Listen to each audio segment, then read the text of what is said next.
Bonjour les amis depuis le magasin Bibi Bike à Toulouse. Écoutez, aujourd'hui je suis super excité parce que regardez ce que j'ai trouvé les amis. Regardez ce que j'ai ici. Oui, certains savent pas, certains vont se dire encore une vieillerie. Oui, mais restez avec moi, vous allez voir, c'est plus. Ça peut être plus, c'est à vous de vous créer votre monde, c'est à vous d'imaginer. Mais laissez-moi rêver les amis. Regardez, je pense que certains connaîtront Automoto, l'une des grandes marques classiques françaises de l'époque, années 50, début du siècle même, siècle dernier, voilà. Donc Automoto, une véritable légende, un véritable symbole des vélos fabriqués en France. Et là, je suis face à une pièce dans un état de conservation exceptionnel. Là, c'est sorti de grange, hein. J'ai rien fait, il est même poussiéreux encore, je ne l'ai pas encore nettoyé. Bon, il y a les pneus, vous aurez remarqué, ce sont des pneus modernes. Mais voilà, ils sont poussiéreux, je pense qu'ils ont dû être changés il y a quelques années, la personne n'a pas roulé, et sans plus, mais tout le reste est d'origine. Tout le reste est d'origine, c'est un truc de malade. Et la peinture d'un vélo des années 50 dans cet état, il y a tous les détails, hein. On voit bien, on lit même l'étiquette, 3 tubes renforcés, spéciaux, hydravion, marque déposée, fabrication Durifort des ateliers de la Rive. Voilà. Donc tout bien visible, tous les détails bien clairs, bien sûr, des petites traces d'oxydation, mais au nettoyage, je pense que ça pourrait s'améliorer largement.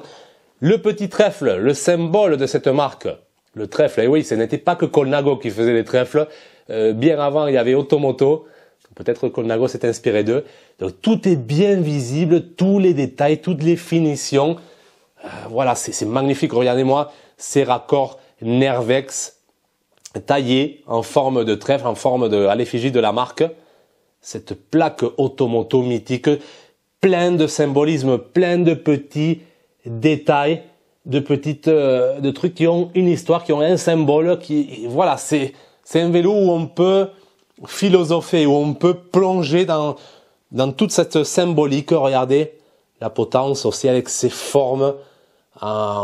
Certains verront des ailes, d'autres verront un escalier renversé. Bref, vous pouvez tomber dans un monde imaginaire. Cette petite sonnette à l'hommage de Saint Christophe. Voilà, classique. Ça se faisait beaucoup pour protéger les voyageurs. La lumière sous vitesse, classique, magnifique, sans impète. Ça, c'est rarissime, dans un état impressionnant. Regardez-moi ces garde-boue métalliques, tous travaillés, Automoto, modèle déposé. Waouh, c'est gravé. Ce n'est pas un autocollant, je sais pas quoi vous dire. Regardez ces doubles renforts ici, c'est les attaches papillons d'origine de la marque Sova, je crois. Regardez-moi ce pédalier Stronglight. Ce protège-chaîne. Waouh, quelle beauté. Les pédales aussi, ces pédales sont magnifiques dans cet état de conservation. Souvent ça part, c'est plastique, ça part. Là, c'est conservé dans un état impressionnant. Il faut bien nettoyer, bien dépoussiérer. L'étrier à l'arrière, sous les bases. Donc Decathlon a fait ça sur les modèles certains Between et Lops. C'est pas très pratique pour le mécanicien de régler tout ça sous la base. Mais voilà, ils ont rien inventé. Ils ont juste repris ce qu'Automoto a fait, je dirais 80 ans avant. Je pense que c'est un vélo qui a 80 ans. Regardez-moi ce levier. Je suis comme un enfant qui découvre voilà, un jouet, parce que c'est magnifique ce levier de vitesse avec deux câbles qui vont directement vers un dérailleur de l'époque de Mathusalem avec un câble qui permet de monter sur les 3 pignons qu'il y a, et l'autre qui permet de tirer aussi de l'autre côté pour descendre. Donc un câble pour monter, un câble pour descendre. Donc c'est vraiment magique tout ça. Quel dérailleur, avec le petit ressort, un ressort de tension ici, attaché ici, 3 vitesses, bon, et regardez-moi l'état des pignons, bien carré, il est neuf. Après regardez l'épaisseur du truc, hein. L'épaisseur des pignons, c'est du lourd. Le pédalier, regardez-moi l'épaisseur en métal, vous le verrez ici, c'est hyper épais, ça ne cassait jamais. La transmission, vous la changez tout simplement pas. La chaîne était épaisse, tout ça. Vous rouliez toute une génération avec et la transmission était encore bonne. C'est la magie de ces vélos anciens. Oui, c'était lourd, c'était rustique, mais c'est la magie de ces vélos. Vous les transmettez, ça casse jamais. Et moi, ces finitions, j'adore. Ces finitions, j'adore. Ces gaines, bon, c'est des freins, voilà, classiques. Les poignées, c'est dommage, les poignées sont un peu abîmées. Felt de Grenoble, donc même les poignées françaises, faites en France, fabriquées en France, tout jusqu'au moindre détail était fabriqué en France. On peut imaginer des pneus Michelin. Bref, voilà, ces gaines très recherchées par les collectionneurs, gaines métalliques avec même le raccord de gaine est en métal. Il n'y a rien en plastique. Il n'y a quasiment rien en plastique sauf vraiment le strict nécessaire. Les câbles d'origine pour la lumière, regardez, c'est même, il y avait comme une protection en plastique et à l'intérieur, il y avait un tissu. Il y avait un tissu. C'est vraiment jusqu'au moindre détail, même les câbles étaient hyper protégés. Bon, là, ça s'est dénudé. Il y a dû y avoir un petit accident. Est-ce que ça fonctionne? Voilà, j'ai ma dynamo ici. Regardez-moi, même partout, hein, Automoto, la peinture impeccable. C'est le premier vélo de ces années que je retrouve avec une peinture dans cet état. C'est sans restauration, bien sûr. C'est impressionnant. Donc voilà, la dynamo sous-vitesse, on va l'activer.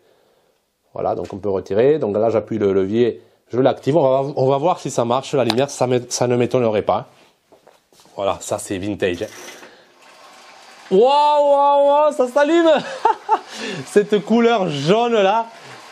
Bon, vous le verrez peut-être pas dans la vidéo, mais c'est magnifique à l'arrière. Par contre, à l'arrière, il est magnifique aussi.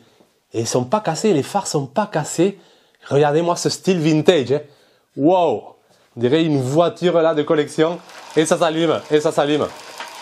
Quelle beauté, quelle beauté, quelle beauté. Là, oui, sur Automoto, des fois, ils mettaient des petites boîtes métalliques Automoto. C'est dommage, il les a pas. Bon, on pourra le trouver.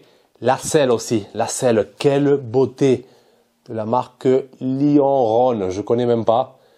Donc voilà, de Lyon peut-être. La couleur du cuir, magnifique. C'est dommage qu'elle soit ici cassée quand même, la selle. C'est dommage. Mais quelle couleur, quel marron. Wow. C'est Lyon-Rhône 60. C'est magnifique, magnifique. Quelle beauté. Voilà les raccords. Travailler, c'est pas que peint, hein, c'est aussi gravé un peu. C'est un vélo fait avec un amour. Les garde-boue, c'est impressionnant, c'est impressionnant. Tout était breveté, tout était, je sais pas, j'ai même pas de mots. Tout était tellement fait avec tellement d'amour, tellement de passion. C'est incroyable, incroyable les amis. Donc oui, que des vieilleries, mais quel message ça nous transmet, quelle source d'inspiration, je dirais, peut-être même il y a des choses qu'on doit reprendre, des choses qu'on doit revoir en arrière pour réinventer le futur. Peut-être faudrait revenir, peut-être trouver un compromis entre les évolutions actuelles et le passé, et la qualité du passé, l'amour de cette fabrication. Maintenant, j'ai l'impression que c'est plus... peut-être je me trompe, hein, je sais pas, mais je vois beaucoup d'amour pour l'argent, amour pour le va-vite, pour bénéfice rapide, et non pas amour par le travail, non pas amour dans sa création. Là, les personnes qui faisaient ça, ils le faisaient avec amour.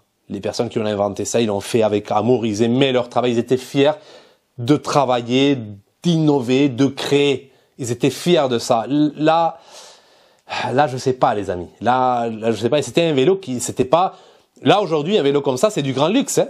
Avec ces finitions, avec ce travail, le temps passé, ça vous coûterait 3 000, 4 000 euros. Et à l'époque, non. À l'époque, c'était un vélo destiné au grand public. Peut-être ça coûtait un peu cher, oui. Peut-être le vélo, c'était un investissement, mais vous aviez un vélo à vie, je dirais. Oui, les pneus, il faudrait les changer, les patins.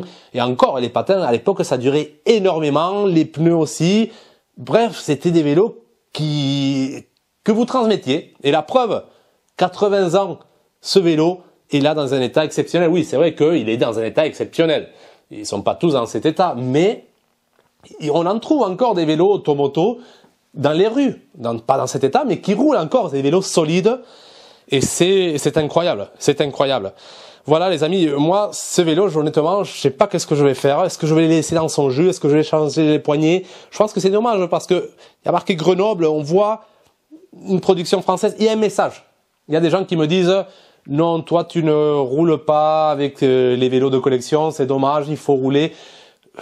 Je suis d'accord pour ceux qui roulent, il n'y a pas de souci, c'est une découverte, c'est une sensation, c'est voilà. Mais il faut aussi des gens qui ne roulent pas avec pour pouvoir transmettre ça, parce qu'il y a un message. Encore une fois, c'est peut-être nous qui faisons parler l'objet, mais cet objet me fait plonger dans un monde d'inspiration.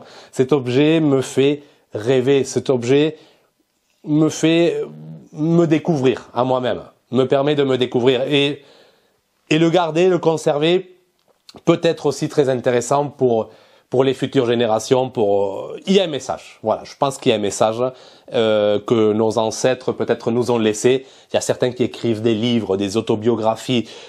Il y a certains qui font des vélos. Voilà, et il faut lire le vélo. Il faut lire tout ce qu'il y a là. Il faut le lire, il faut le comprendre. Et il y a un symbolisme de malade dans ce vélo. Et je ne vais pas rentrer dans ces détails. Voilà, je vous laisse à vous. Voilà, vous découvrir si ça vous intéresse et voilà. Si vous avez plus d'infos sur les années, tout ça, moi je dirais années 50, mais peut-être début 60, je sais pas. Vous me direz, j'ai pas trop cherché à comprendre. Voilà le dérailleur arrière, regardez-moi ici les petites traces aussi qui ont été faites sur. C'est incroyable les amis, incroyable. Regardez tout ça, ça vous donnera des pistes peut-être pour l'identifier. Et je sais pas quoi dire d'autre, juste chaque fois que 8 ans, je sais pas combien dans mon entreprise, là, je l'ai inauguré en 2016, mon entreprise. On est en 2025 au moment où je tourne la vidéo. Donc encore maintenant, après toutes ces années, je m'émerveille. Vous savez que certains me connaissent, que j'étais vraiment dans le monde de la collection. Après tout ce que j'ai vu, après tout ça, je m'émerveille encore avec ces bijoux. Voilà. Écoutez, prenez soin de vous et à bientôt. Ciao.